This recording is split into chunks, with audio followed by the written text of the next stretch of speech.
अस्सलाम वालेकुम। Welcome to the latest judgement. इस चैनल के थ्रू मैं आपसे एपेक्स कोड की लेटेस्ट साइटेशन डिस्कस करूंगा और लॉ रिलेटेड किसी अहम टॉपिक पे डिस्कशन करूंगा।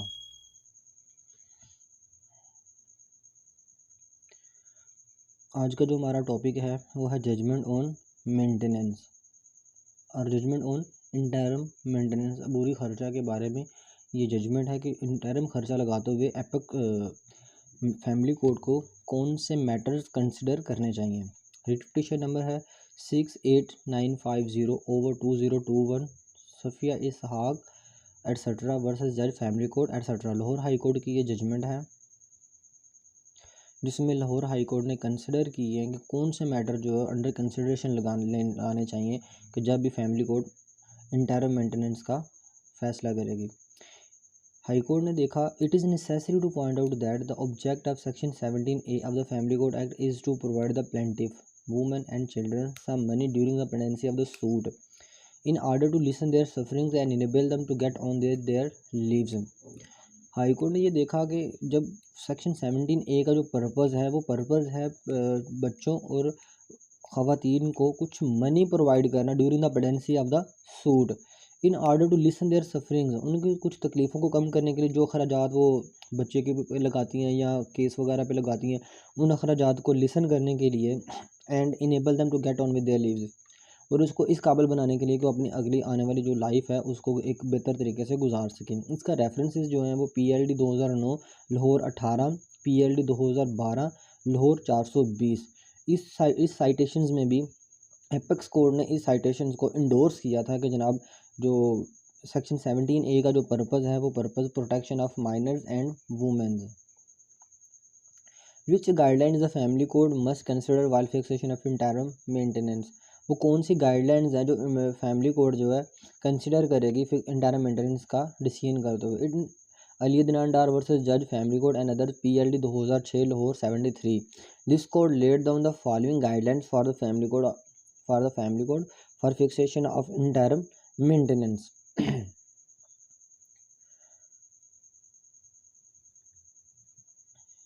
Number 1, maintenance allowance is dispensable right of the mother and children. जो मेंटेनेंस अलाउंस है वो एक नागज़ीर राइट है किसका, बच्चों का और माँ का। The order for grant of maintenance allowance must be pass at a convenient stage of the proceedings, और जो मेंटेनेंस अलाउंस की जो मुहैया करना है वो किसी प्रोसीडिंग की किसी कन्वीनियंट स्टेज पे करना चाहिए। अगर section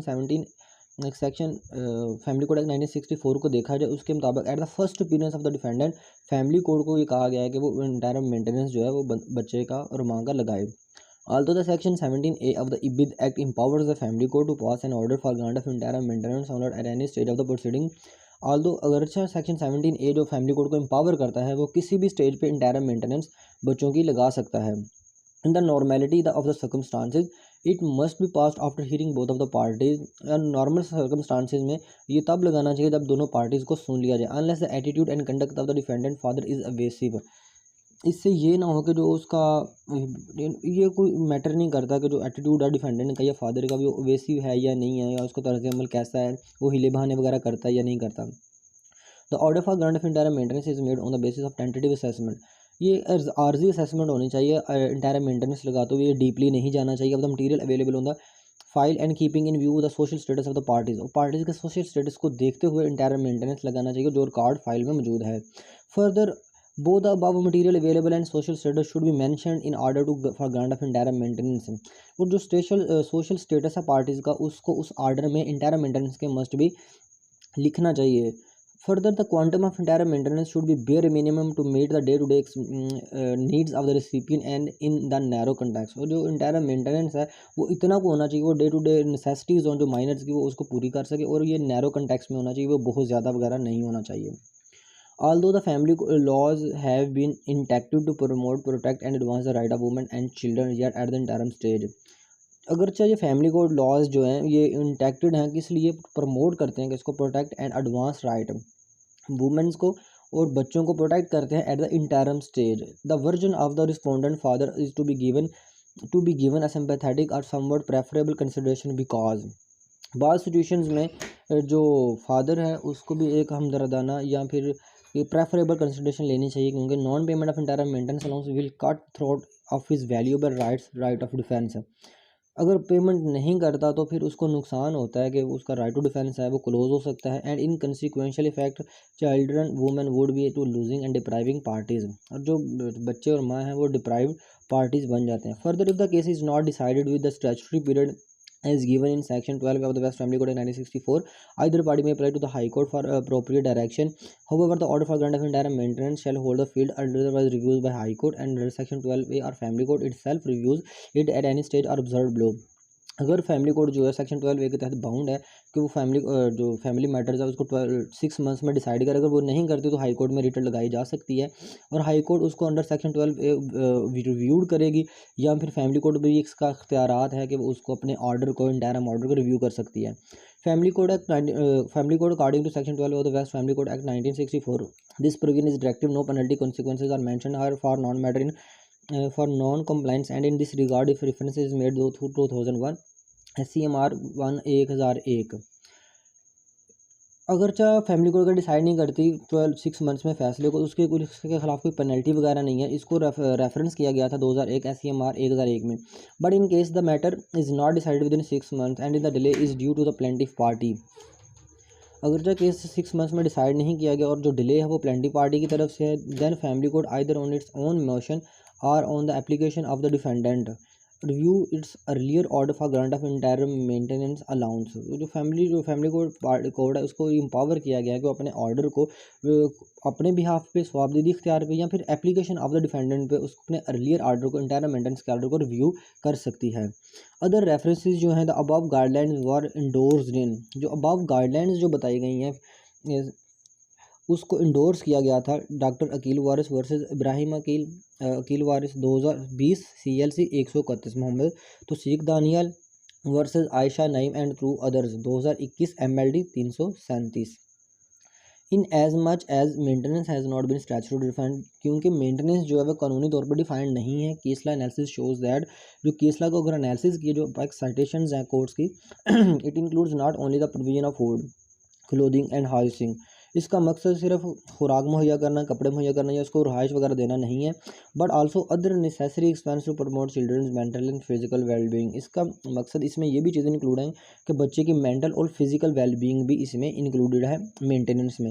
Humayun Hasan versus Arsalan Humayun PLD 2013 SC 557, इसमें भी इस चीज़ को कंसिडर किया गया था। The honourable Supreme Court of Pakistan held in this context according to section 369 of the Mohammedan law by DF Mulla maintenance means and includes food, raiment and lodging.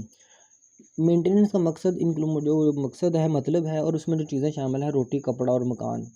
However, it may be observed that from the very language of the above section, such definition is neither conclusive or exhaustive। जो above definition है जो रोटी कपड़ा मकान की है according to DF मुल्ला के, ये conclusive और exhaustive नहीं है, ये पूरी fully comprehensive नहीं है, and in our view it is undoubtedly has a wider connotation।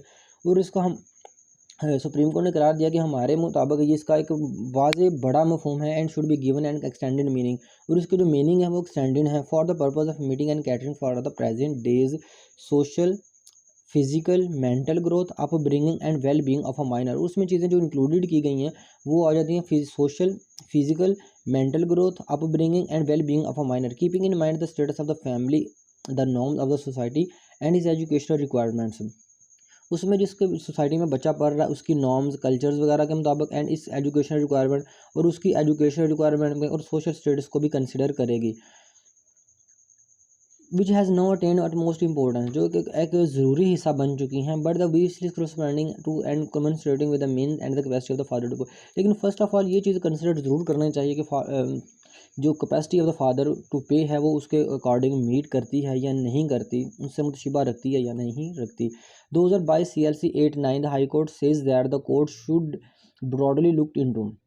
Court entire maintenance लगा तो भी इन चीज़ों को ज़रूर फॉलो करेगी। The social status of parties, the earning of the defending, his capacity to pay, the requirement of the minor, and only this touchstone fix the entire maintenance। Social status जो है वो लाजमी देखा जाएगा, उसकी अर्निंग कितनी है डिफेंडेंट की, वो कितना पे कर सकता है, क्योंकि रिक्वायरमेंट ऑफ माइनर क्या है इसको देखना बहुत ज़रूरी है, क्योंकि उससे जो फादर का है वो ओवर बर्डन हो सकता है। Thanks for watching, like and subscribe my videos. इस तरह के मज़ीद साइटेशन और इम्पोर्टेंट साइटेशन को समझने के लिए, सीखने के लिए मेरा चैनल लाइक